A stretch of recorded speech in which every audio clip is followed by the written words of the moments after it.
जब परिश्रम दूर भया, इनकी आंखें खुली, आंखें खोल करके मीढ़े, उसके बाद में आंखों साफ करके देखने लगे महाराज तो बड़ी बड़ी महल अटारी। क्यों? क्योंकि भगवान ने उनको सोते हुए उठा करके ला करके द्वारिका में सुला दिया था।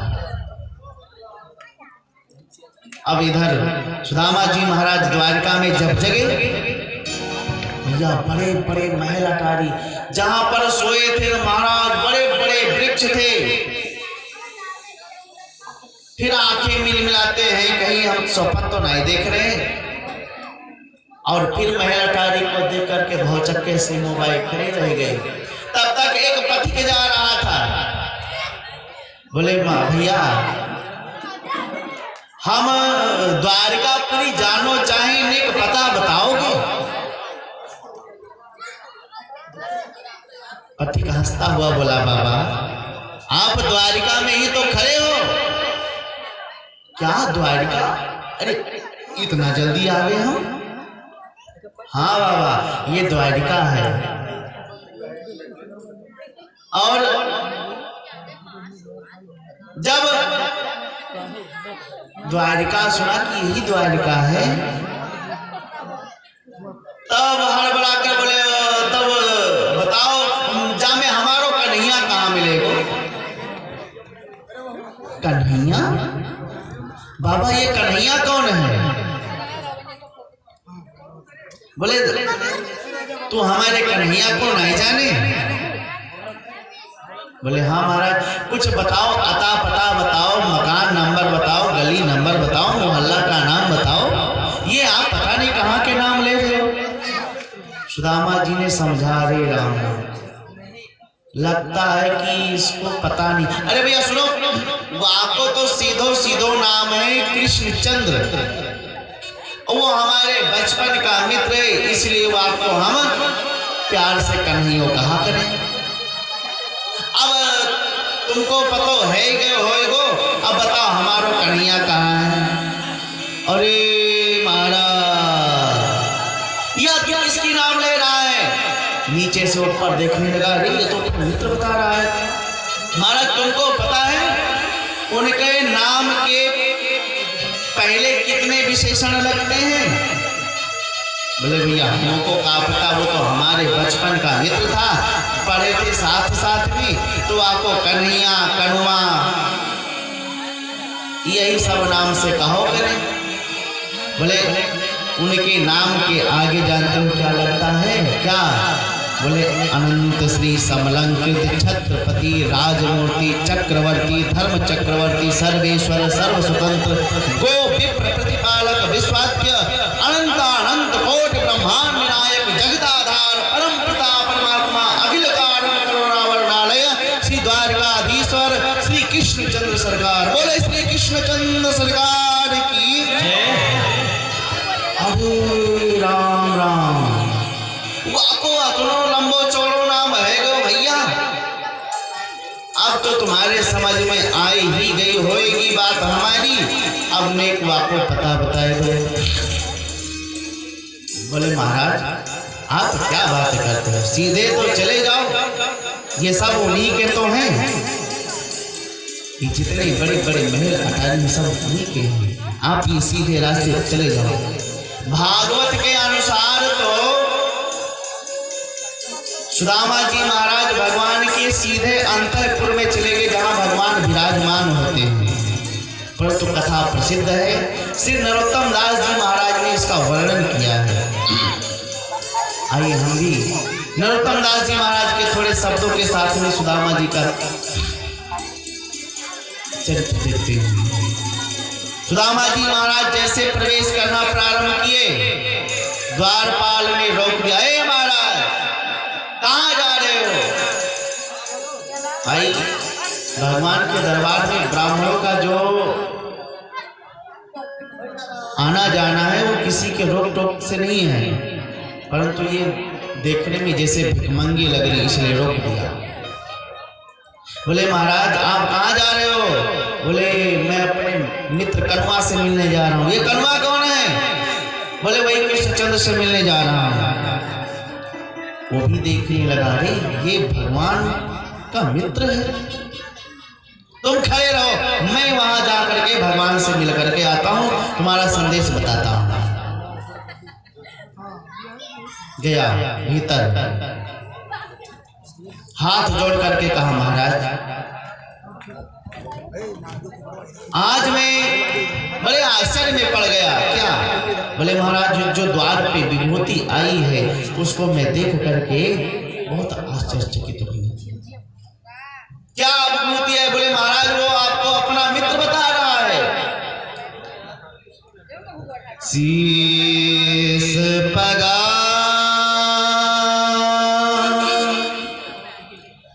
न जगा तन में,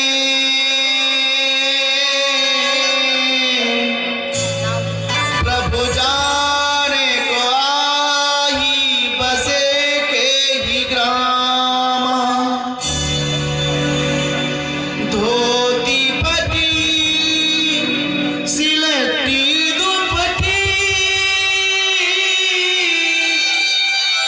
और पायन पान की नहीं सामा।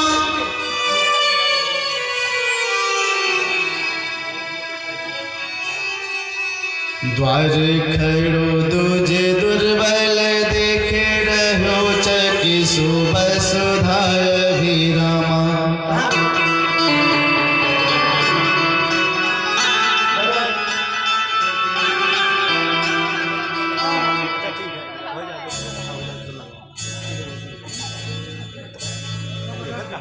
द्वार खड़ो दूजे दुर्बल देख रहो चकी सुबह सुधा अभिरामा। पूछत दीन दयाल को नाम बतावत आपनो नाम सुदामा। पूछत दीन दयाल को नाम बतावत आपनो सुदामा। पूछत दीन दयाल को नाम बतावत आपनो नाम सुदामा। महाराज मैं उसको देखा, पूछा आप कौन हो? उसने आपको अपना मित्र बताया। महाराज देखने में तो कोई लगता है कि भिखारी है, उसके सर पे कोई पगड़ी नहीं, लगता है ग्वाल बाल भी नहीं, और तन से तो लगता है भिखमंगा है। जो धोती पहने कई जगह सिला हुआ है, कई जगह से फटा हुआ है।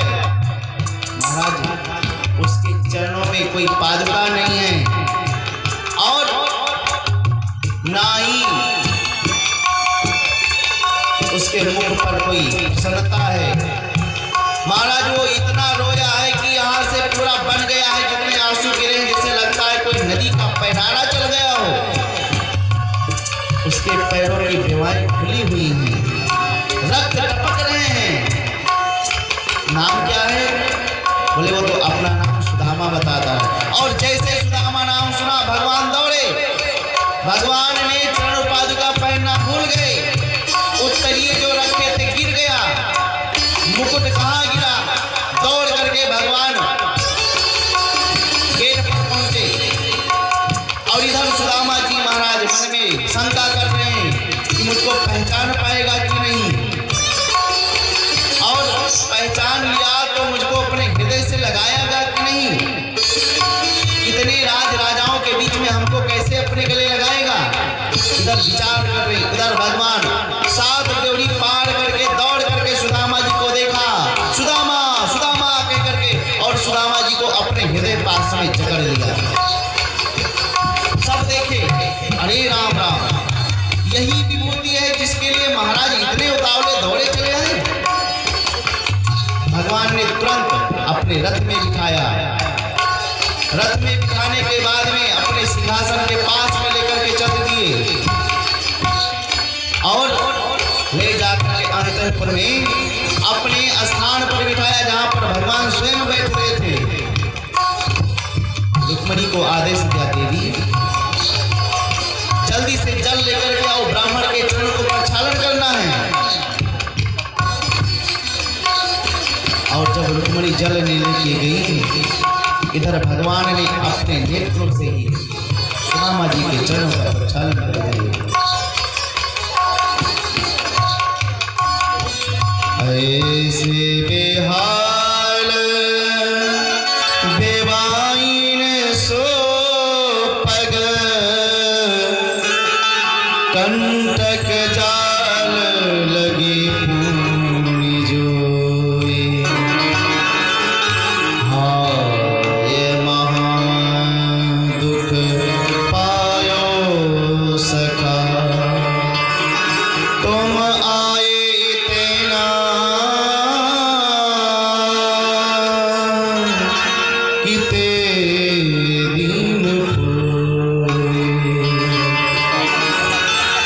देखी सुदामा की दीन दशा, करुणा करके करुणा निधि रोए। पानी परात को हाथ छुयो नहीं, नैनन के जल सो पग धोए। प्रभु जी के द्वार सुदामा आए, प्रभु जी के द्वार सुदामा आए। सुदामा प्रभु जी के द्वार सुदामा आए, प्रभु जी के द्वार सुदामा आए, प्रभु जी के द्वार सुदामा आए, प्रभु जी के द्वार सुदामा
भगवान बेहाल होकर के रोने लगे।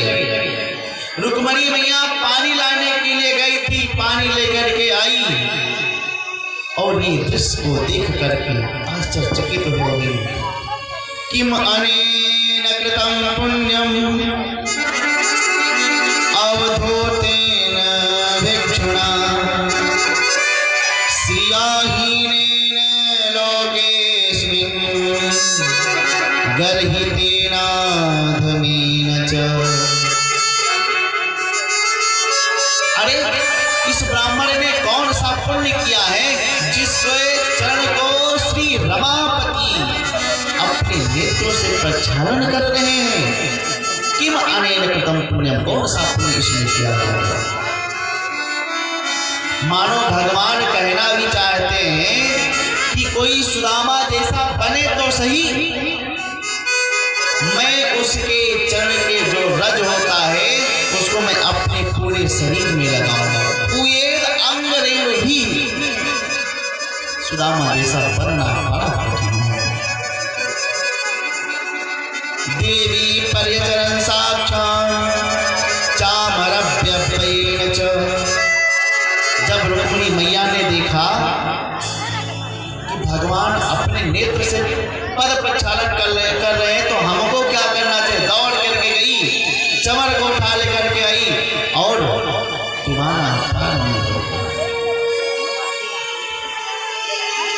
भगवान कहते हैं कोई निरपेक्ष बन जाए सुदामा जैसा। अब भगवान सोच रहे हैं कि यदि बचपन का मित्र मिला है तो बचपन की बातें भी होनी चाहिए, परंतु कैसे बातें हों। तुरंत भगवान ने सुदामा जी को स्नान कराया, स्नान करा करके पीत वस्त्र पहनाया। पीत वस्त्र पहनाने के बाद में इत्र फुलेल लगा करके, चंदन इत्यादि लगा करके सिंहासन पर बैठाया। एकांत में भगवान चरण को दबाने लगे और चरण दबाते दबाते पूछ दिया, अपि ब्रह्मण कुलाद भवता लभ्य दक्षिणा समावृत्तेन धर्मज्ञ सभार्यो रोद्रसी बाबा।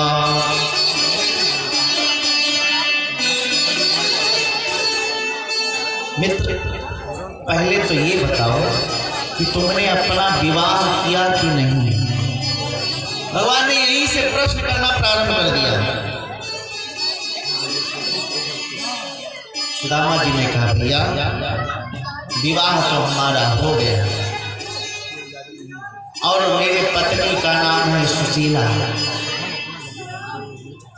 अच्छा, अरे तू कैसो मेरो मित्र है कि तुमने विवाह कर लिया, हमको नेक चिट्ठी पत्री संदेशा भी नहीं दियो।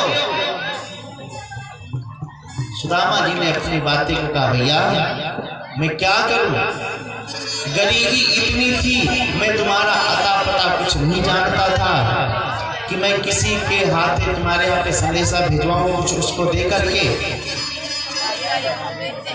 तुम्हारे भाभी को नाम है सुशीला।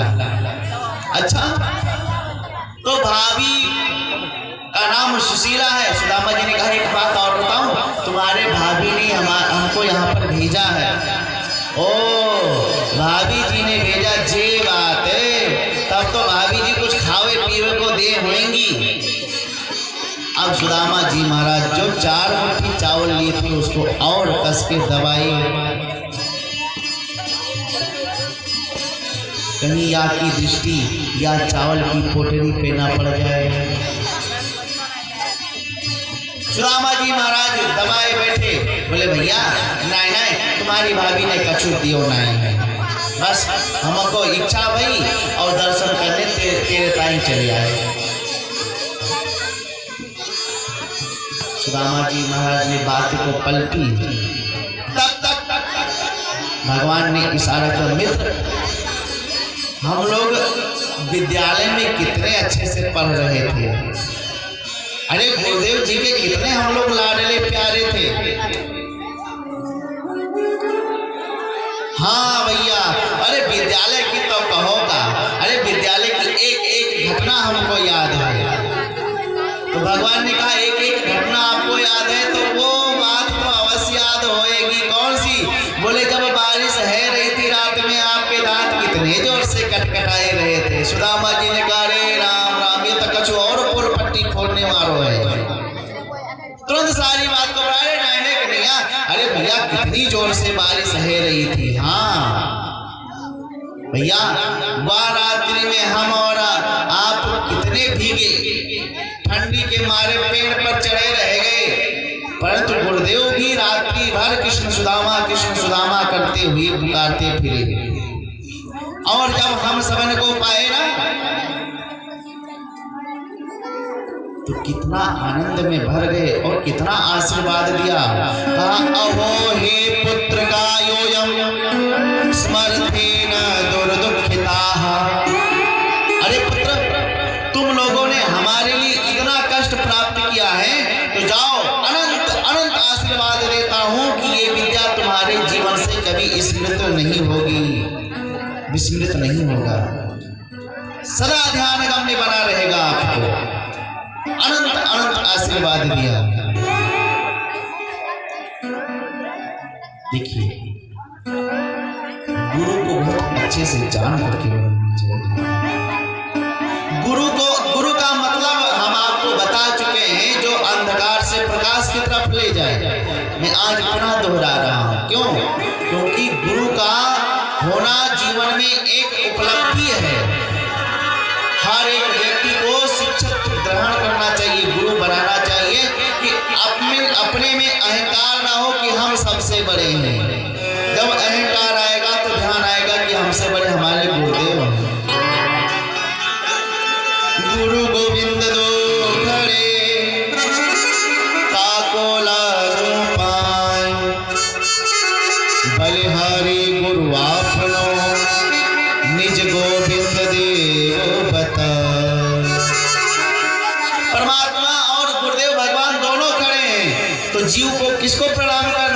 सबसे पहले गुरुदेव को प्रणाम करना चाहिए, भगवान को नहीं, क्योंकि भगवान के बारे में हमको अता पता कुछ है ही नहीं। क्यों?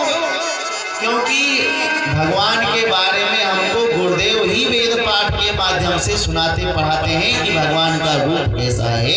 इसलिए सबसे पहले गुरु के चरणों में लगो, तब गुरु उठा करके गोविंद के चरणों में जोड़ देगा। बोलो राधे राधे।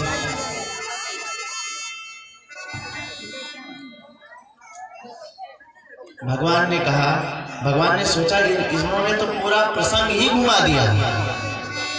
भगवान ने कहा, हो तो मित्र, फिर भी हम तो कह रहे हैं कि भाभी जी ने कुछ भेजो है कि नहीं। भगवान ने कहा, अरे राम राम, या फिर वही प्रश्न पर आए गए कि कछु भेजो कि नहीं। और जब भाभी का नाम ले, सुदामा जी महाराज अपने पोटरी को और कस के दबाए कि कहीं आगे दृष्टि ना पड़ जाए। भगवान ने देख लिया। भगवान ने कहा, मित्र ये बताओ, तुम जब से यहाँ पर आए हो ना, तब से हम देख रहे हैं तुम एक हाथ को बहुत कस के दबाए रखे हो।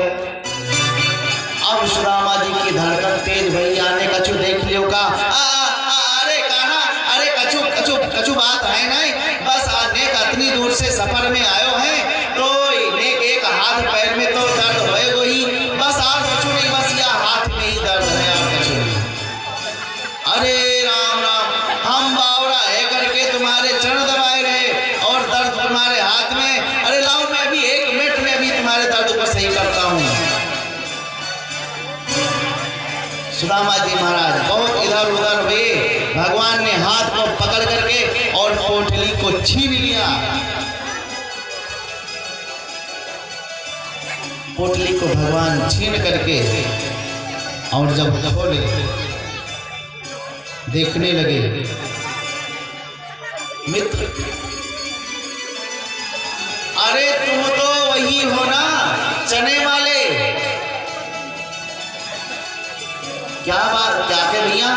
बोले, आगे चना गुरु मात दाए ते लिए तुम चावे हमें नहीं दीने। आगे चना गुरु मात दाए ते लिए तुम चावे हमें नहीं दीने। पाछली बाने आजो न तजी तेने, पाछली बाने आजो न तजी तेने। ऐसे ये भाभी के तंदूर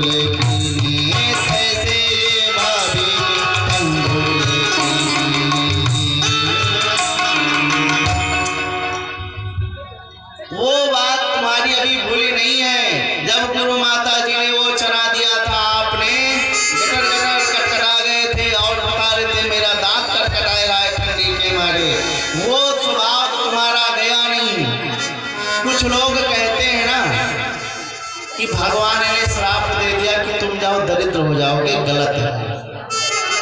चना के पीछे बहुत बड़ा रहस्य है। मैं छोटे शब्द में चने के बारे में बता करके, क्योंकि अभी सुदामा जी महाराज आएंगे। एक ब्राह्मणी थी, वो ब्राह्मणी नित्य प्रति भिक्षाटन करके अपनी जीविका चलाती थी, परंतु गोविंद की बहुत बड़ी भक्त थी। आजकल के जमाने में कहें तो गोविंद की बहुत बड़ी फ्रेंड थी। और नित्य प्रति भिक्षाटन करती थी। एक दिन उस बुढ़िया मैया को कहीं भिक्षा नहीं मिला तो एक दरबार में गए तो उसको थोड़ा सा चना मिल गया और थोड़ा रात्रि हो गया था। तो बूढ़ी मैया ने विचार किया कि अब रात्रि हो ही गया है तो इसको प्रातःकाल गोविंद का भोग लगाने के बाद में हम इसको पाएंगे। प्रातःकाल की प्रतीक्षा करने लगी। रात्रि में चोर उसके झोपड़ी में घुस गए और चोर जब उसके झोपड़ी में गए पूरे घर को छान मारा। एक पोटली में टंगा चना को पा करके बाहर से ही देखा तो लगता है कि इसमें कुछ हीरे जवाहरात टंगे हैं। चोर लेकर के भगा। बूढ़ी मैया जग गई, चोर चोर चोर चोर कह करके पीछे दौड़ने लगी और गांव के भी कुछ वृद्ध बांधव लोग जगे उसके पीछे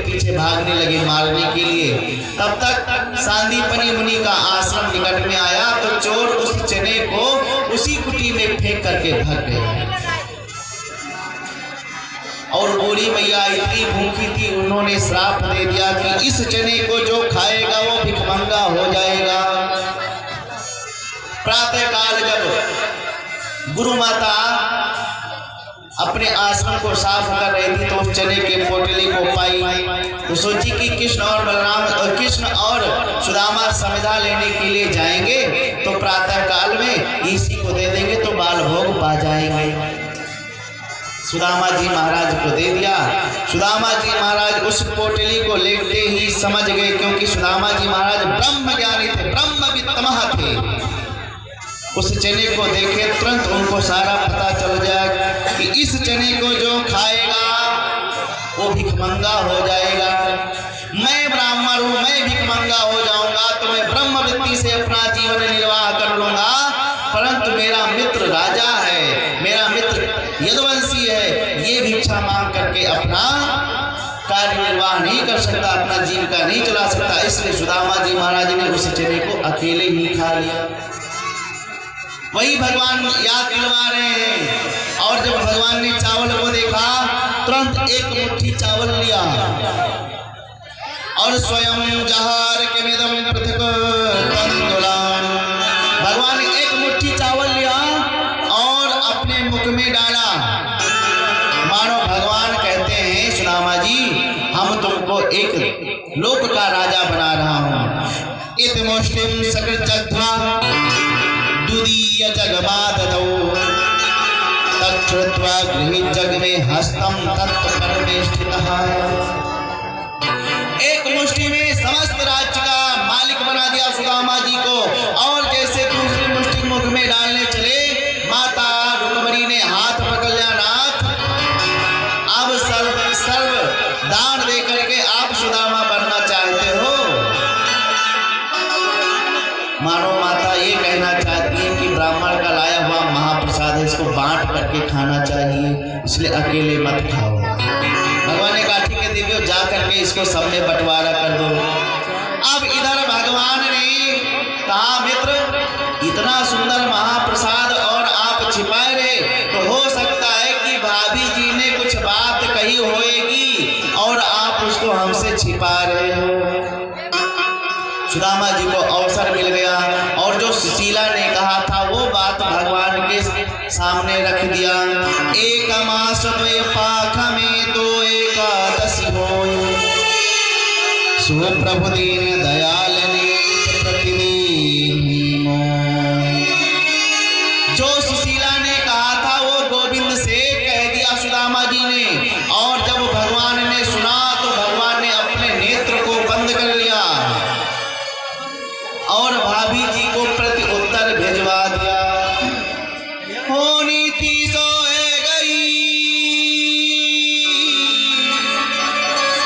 अब ना होवे और, अरे भाभी जी तेरे भवन में नित्य द्वादशी हो। बोल दीनवंद भगवान की जय हो। भाभी जी अब आपके घर में एकादशी का व्रत समाप्त और द्वादशी का पारण प्रारंभ हो गया। भगवान घनश्याम कब दिया, किसको क्या दिया, किसी को पता नहीं चला।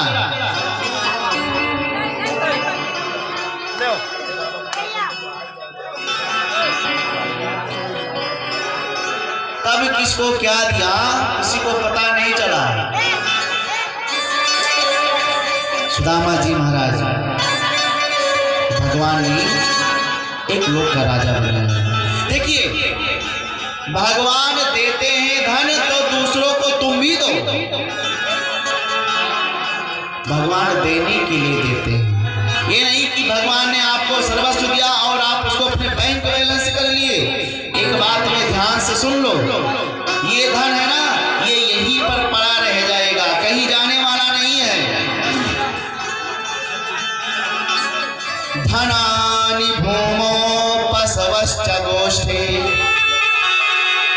भार्या सुदत्वा गृहीत्वा जना श्मशाने देहश्चितायां सुरलोक मार्गे और धर्मानुगो गच्छति जीवैकः। आप किसके लिए ये धन अर्जित कर रहे हो? पत्नी के लिए, पुत्र के लिए, भाई के लिए? कुछ जाने वाला नहीं है। धनानि भूमो, आपका जो धन है वो भूमि में, धरती में गड़ा रह जाएगा। पहले की बात है, पहले लोग धन को धरती में गाड़ते थे, आज बैंक में रख देते हैं। दोनों बात एक भाई। आप बैंक में करोड़ों रुपया जमा करके अपने शरीर को शांत करोगे, समाप्त हो जाएगा, परमपद हो जाएगा, तो वो धन उसी बैंक में समाप्त हो जाएगा। तो धनानि भूमो बसवश्च गोष्ठे, जब आप समाप्त हो तो भार्या गृहे द्वार, पत्नी आपके द्वार तक रहेगी और आपके जो मित्र बांधव हैं जना श्मशाने, और श्मशान तक जाएंगे। शरीर पर अभिमान करते हो तो देहश्चितायां, देह चिता तक जाएगी। जीव के साथ में एक ही चीज